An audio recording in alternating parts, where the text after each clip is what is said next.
The envelope was thin, too thin to carry something that could threaten a house. It arrived on a Tuesday afternoon, tucked between a grocery store coupon booklet and a utility bill, white, windowed. The return address printed in small, impersonal type. Crestfield Ridge Homeowners Association.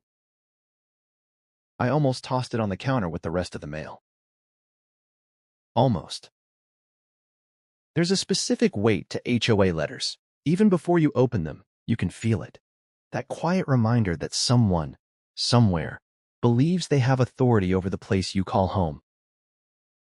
I slid it open with my thumb. Inside was a single sheet. Notice of delinquent assessment. Balance due, $9,000. I read it 3 times before my brain allowed the number to make sense. $9,000. According to the letter, I had failed to pay a special infrastructure assessment approved 18 months earlier. It stated that repeated notices had been sent. It referenced late fees, interest, administrative penalties.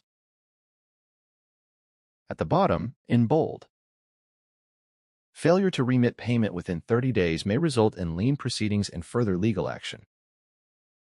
Lien proceedings. That word doesn't scream, it whispers. But it whispers directly into your mortgage. I've lived in Crestfield Ridge for 12 years. I'm 47, divorced, bought this house after selling the marital one. This place wasn't just property, it was stability. My daughter grew up here. I refinished the kitchen myself. I planted the maple in the front yard when it was barely taller than the mailbox. And now a single letter suggested I owed nearly $10,000, or risked losing it. I walked to my desk and pulled out my HOA folder. Every homeowner has one. We pretend we don't, but we do. A file full of meeting notices, architectural approvals, annual budgets. My dues had always been paid through automatic draft, monthly, on time. I've never missed one. I logged into my bank account. Every payment was there. The letter didn't reference missed monthly dues. It referenced a special assessment resolution passed May 14th year prior. I opened my laptop and searched my email. Nothing. I pulled up the HOA website portal. Nothing. No notice. No archived meeting minutes referencing a $9,000 assessment. No vote record. The letter listed a phone number for accounts compliance. I called. After 3 rings, a woman answered. Calm. Professional. Crestfield Ridge HOA. This is Marlene. Hi, I said. I just received a delinquency notice for $9,000. I think there's a mistake. Pause. May I have your property address? I gave it to her. Typing on her end. The soft, indifferent sound of keys. Yes, Mr. Carter. You were assessed $8,000 for the infrastructure replacement project, plus accrued late fees and administrative costs. I was never notified. Another pause. It was approved by board vote. Notices were mailed. I didn't receive anything. Our records indicate delivery. Records indicate. That phrase again. Quiet, bureaucratic certainty. Can you send me proof of the vote or the assessment breakdown? I can email the ledger summary. Not the ledger, the actual board resolution. Silence. That would need to be requested in writing. Fine, I'll submit a written request. Please be advised, she added gently, that the 30-day compliance window is active. It wasn't said with aggression. It didn't need to be. I hung up. For the rest of the evening, I replayed every HOA meeting I had attended over the last 2 years. Landscaping updates, pool maintenance, fence color complaints. No one had mentioned an $8,000 infrastructure replacement. I checked my mailbox history. No certified mail slips. No past due notices. Nothing. The next morning, I drove to the county clerk's office. If there was an assessment tied to my property, there would eventually be a lien filing, and liens don't exist quietly. At the public records terminal, I searched my address. Clear title. No recorded lien. Not yet. But the threat was real. The letter had language that suggested they were prepared to escalate. That afternoon, I submitted a formal written request via certified mail, demanding copy of the board meeting minutes from May 14th, copy of the special assessment resolution, proof of mailing notices to my address, breakdown of calculation and late fees. I kept copies of everything. When you're dealing with authority, documentation becomes oxygen. 3 days later, another letter arrived. This one thicker. Inside was a ledger sheet listing my name, the assessment charge, and late fees accumulating monthly. No meeting minutes. No vote record. No proof of notice. Just numbers. I called again. Marlene, I requested documentation. That's the account summary. I asked for the resolution. You'll need to attend the next board meeting to discuss further. The next board meeting was in 2 weeks. 2 weeks with a 30-day compliance clock ticking. That night, I barely slept. $9,000 wasn't pocket change, but it wasn't just about the money. It was about the implication that I had somehow ignored something this large, that I had failed in some responsibility. And deeper than that, the fear that institutions can create paperwork out of thin air and expect you to comply. I began reviewing every piece of mail from the last 2 years. I even checked with my neighbor, Tom. Did you pay an $8,000 special assessment? I asked casually. He frowned. What special assessment? My stomach tightened. If this was real, why hadn't he heard of it? If it wasn't real, what was happening? That was the moment the fear shifted into something else. Suspicion. And I decided I wasn't paying $1 until I saw proof. If you've ever received a letter that made your stomach drop, the kind that threatens your home, you know how quiet that fear can be. If you've dealt with an HOA that felt off, share your experience in the comments. And if you want to follow what happened next, because it gets deeper, make sure you're subscribed. This wasn't just about $9,000. It was about who actually had authority over my house. The board meeting was scheduled for Thursday at 7 p.m. in the Crestfield Ridge Clubhouse. I arrived at 6:42. Not because I was eager, but because I didn't want to walk in late. When you're already accused of delinquency, you don't give anyone room to frame you as careless. The room smelled faintly of coffee and carpet cleaner. Folding chairs were arranged in neat rows. At the front, a long plastic table with 3 name placards. Linda Chavez, President. Mark Ellison, Treasurer. Dan Riley, Secretary. Linda sat centered, hands folded, posture straight. Early 60s, impeccably dressed. The kind of woman who speaks softly but expects silence when she does. I took a seat in the second row. A few neighbors trickled in. Casual conversation, lawn complaints, fence approvals.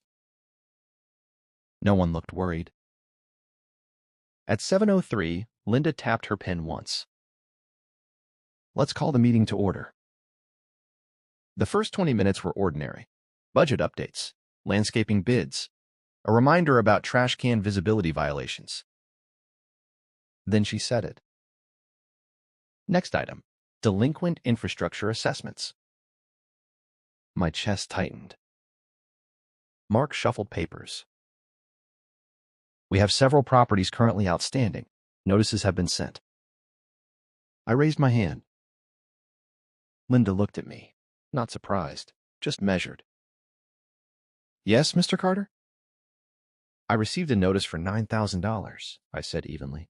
I've requested documentation of the vote approving that assessment. I haven't received it. A quiet ripple moved through the room. Linda adjusted her glasses.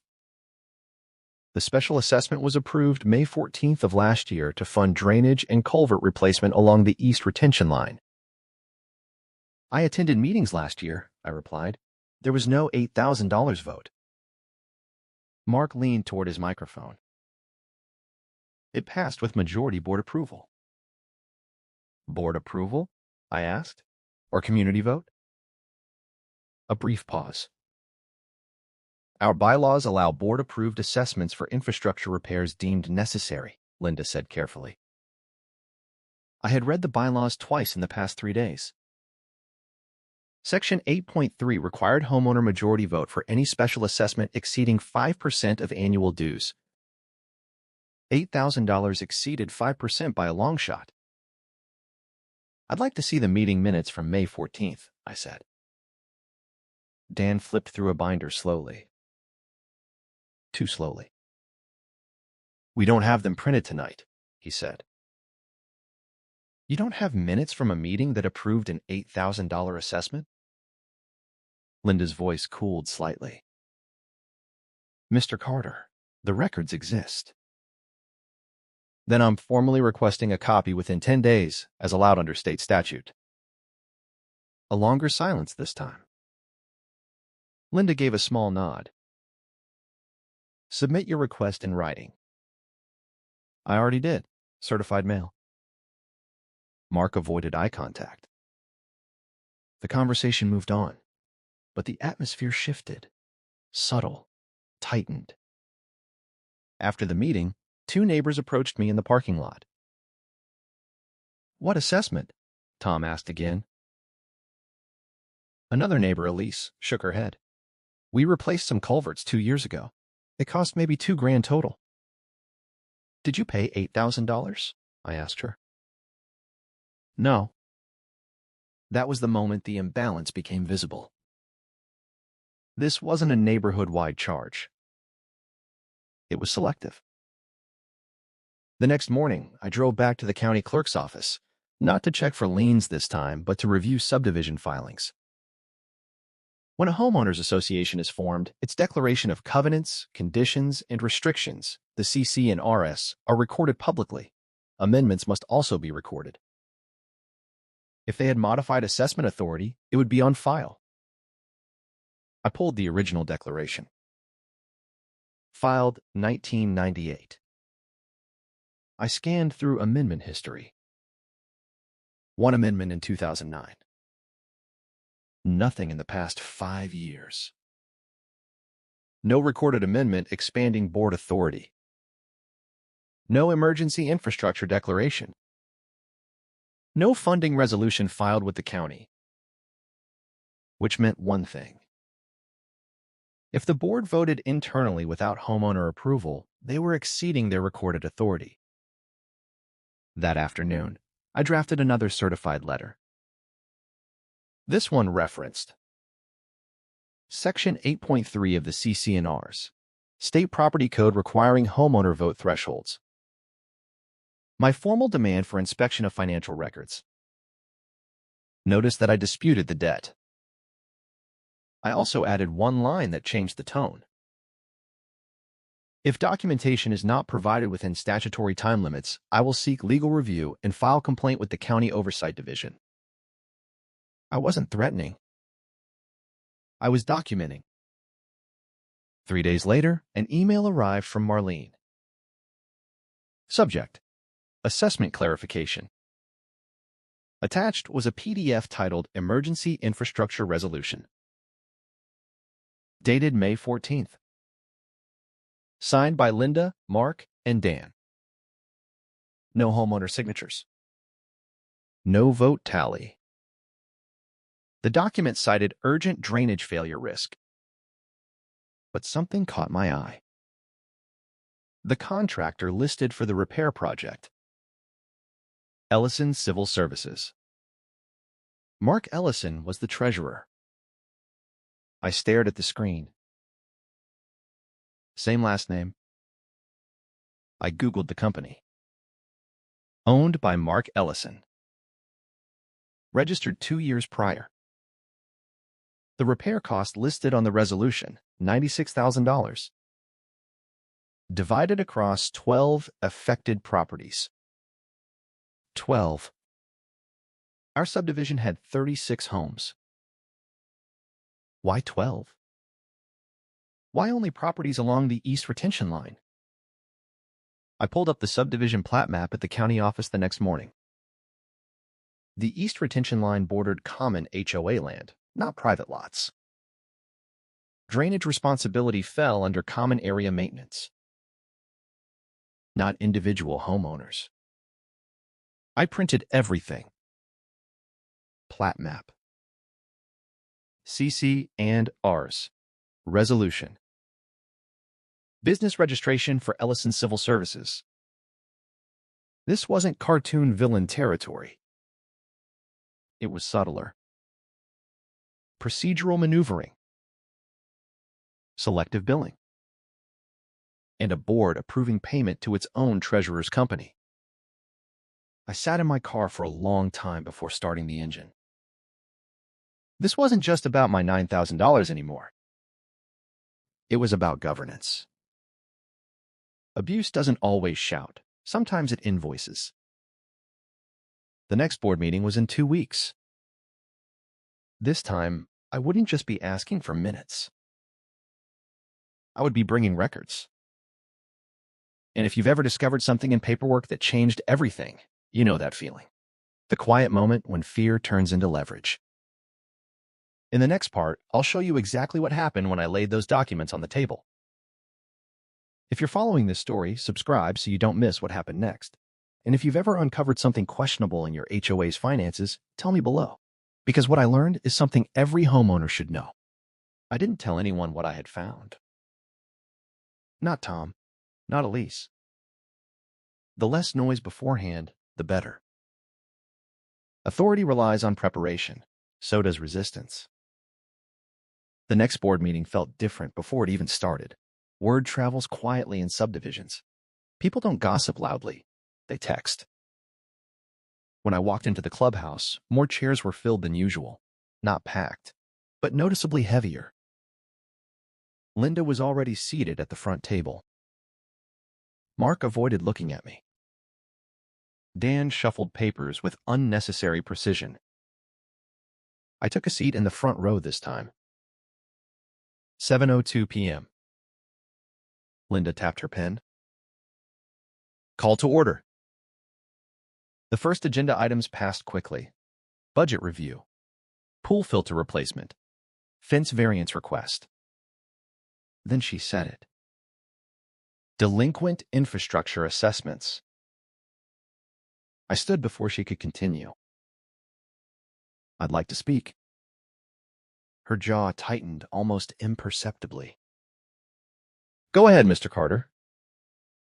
I walked to the front table instead of speaking from my chair. I didn't raise my voice. I didn't rush. I placed a thin folder on the table in front of them. Paper makes a specific sound on plastic tables. It commands attention without volume. I've reviewed the emergency infrastructure resolution dated May 14th, I began. I've also reviewed our recorded CC&Rs and county filings. No one moved. Our governing documents require a homeowner majority vote for any special assessment exceeding 5% of annual dues. I slid a highlighted copy of Section 8.3 toward Linda. This resolution shows board approval only. Linda inhaled slowly. The board determined it qualified as an emergency. I looked for a filed emergency declaration with the county, I replied. There isn't one. A few heads turned in the audience. I continued. The resolution states the total repair cost was $96,000, divided among 12 properties. Mark shifted in his seat. Our subdivision has 36 homes. It impacted the East Retention Line, Mark said quietly. I opened the plat map and placed it beside the resolution. The East Retention Line borders common HOA property, not individual lots. A longer silence this time. You could feel the recalibration happening. Then I placed the final document on the table. Ellison Civil Services. Registered owner, Mark Ellison. Mark's face flushed slightly. That's my company, yes, he said carefully. We provided competitive pricing. Were bids solicited from other contractors? I asked. Yes, Linda answered quickly. Can we review those bids? Dan flipped through his binder. We don't have them here. Of course they didn't. I didn't accuse. I didn't speculate. I asked questions. That's where power shifts, not in shouting, but in forcing clarity. Under state property code, I continued, board members must disclose conflicts of interest and abstain from voting on contracts involving personal businesses. I let the sentence hang. Did you abstain, Mr. Ellison? Mark hesitated. It was urgent, he said. The drainage failure risked property damage. Did you abstain? I repeated. Silence. Linda stepped in. The board acted in the best interest of the community. I'm not questioning intent, I said evenly. I'm questioning procedure. A murmur moved through the room now, not loud, but no longer passive. Elise raised her hand from the third row. I never voted on this, she said. Tom followed. Neither did I. Linda's composure remained intact, but something subtle had shifted. Authority depends on perception of legitimacy, and legitimacy depends on transparency. We will review the matter internally, she said. With respect, I replied, I formally dispute the debt and request suspension of collection action pending review.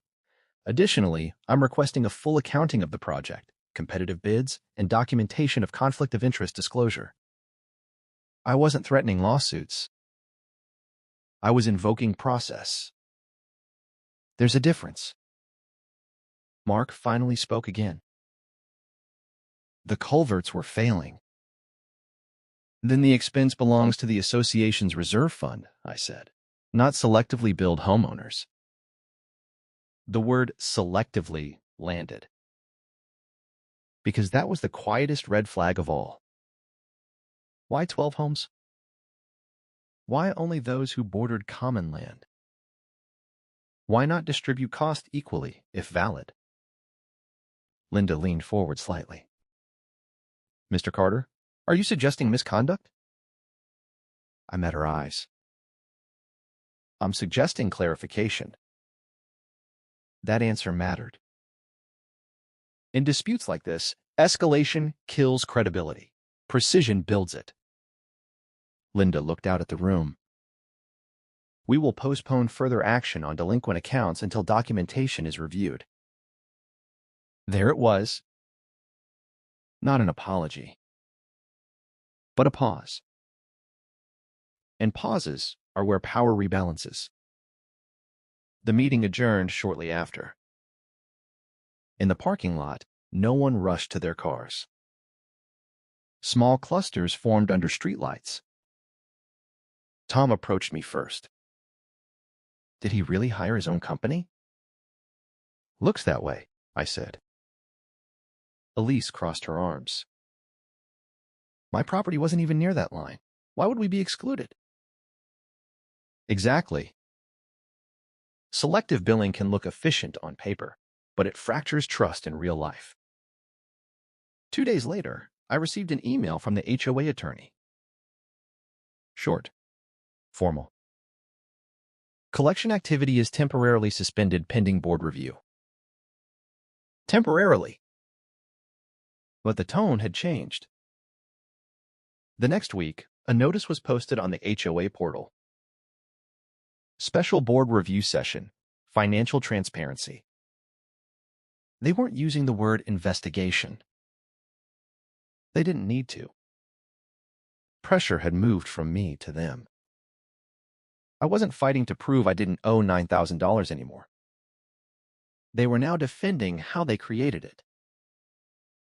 And that's the quiet moment every homeowner hopes for, when the fear of losing your house turns into confidence in your documentation. In the final part, I'll show you what the review uncovered and what happened to that $9,000 demand. If you've ever had to stand alone in a room and question authority, you know how heavy that moment can be. Stay with me for the resolution, and if you believe transparency matters in neighborhoods like ours, consider subscribing and sharing your experience below. The special board review session was scheduled for the following Monday. 6:30 p.m. Different time than usual. That detail alone told me something. They wanted it quieter. When I arrived, the room was already half full. More homeowners this time, fewer smiles. At the front table sat Linda and Dan. Mark's chair was empty. A fourth chair had been added, occupied by a man in a gray suit who introduced himself as the association's legal counsel. That was new. Linda opened the meeting without pleasantries. As you know, questions have been raised regarding last year's emergency infrastructure resolution. Questions raised. Not errors found. Not mistakes made. Language matters. She continued, the board has reviewed documentation and consulted counsel. The attorney leaned slightly toward the microphone. After review, we've identified procedural deficiencies in the adoption of the May 14th resolution. Procedural deficiencies. That's how professionals say we didn't follow the rules. A low murmur moved through the room. I stayed still. The attorney continued, specifically, notice to homeowners was not adequately documented and conflict of interest disclosure protocols were incomplete. Incomplete. Not violated. Again. Language. As a result, he said, the board is rescinding the special assessment in its current form. There it was. Not adjusted. Not reduced. Rescinded. Linda folded her hands together. The drainage repairs were completed. However, funding allocation will be restructured in accordance with governing documents. Someone from the back asked, does that mean we don't owe $8,000? The attorney responded carefully. Existing delinquency notices related to the May 14th resolution will be voided. I felt something release in my chest that I hadn't realized was still tight. Void. That word carries weight. It means erased, as if it never legally existed. Linda cleared her throat. The board acknowledges that communication regarding this matter could have been clearer. That was as close to an apology as we were going to get. Then someone else asked the question that had been sitting in the room all night. Where is Mark? A pause. Linda's expression didn't change. Mr. Ellison has stepped down from his position as treasurer, effective immediately. Not fired. Step down. Again, language. But the meaning was clear. The attorney added, an independent audit of association finances over the past 2 fiscal years will be conducted to ensure compliance. That wasn't for me anymore. That was for the room. Transparency had shifted from a personal request to a community demand. I hadn't filed a lawsuit. I hadn't hired an attorney. I had simply documented inconsistencies and asked precise questions in public. And that had been enough to destabilize a process built on quiet assumption. After the meeting adjourned, people didn't rush out. They stood, talked, compared notes. Tom shook my hand. I was about to just pay it, he admitted. Didn't want trouble. That sentence stayed with me. Didn't want trouble? That's how authority survives, not through force, but through fatigue. Through homeowners deciding it's easier to write a check than to read the bylaws. Elise approached next. "Thank you," she said simply. I nodded. But here's the part that matters. I wasn't trying to be a hero. I was trying not to lose my house over something that didn't make sense. A week later, I received a formal letter. Notice of rescinded assessment. Balance due, $0. No late fees. No lien. No collection language? Just zero. The following month, a revised budget proposal was circulated to all homeowners. It allocated remaining drainage costs from the reserve fund and spread a modest, properly voted increase across annual dues, less than $400 per household. Transparent. Documented. Voted on. That's how it's supposed to work. The independent audit results were summarized at the next quarterly meeting. No criminal findings, but clear recommendations about conflict disclosures, bidding processes, and record retention. Systems corrected. Quietly. Life in Crestfield Ridge returned to normal. Trash cans still had to be hidden. Grass still needed trimming. But something subtle had changed.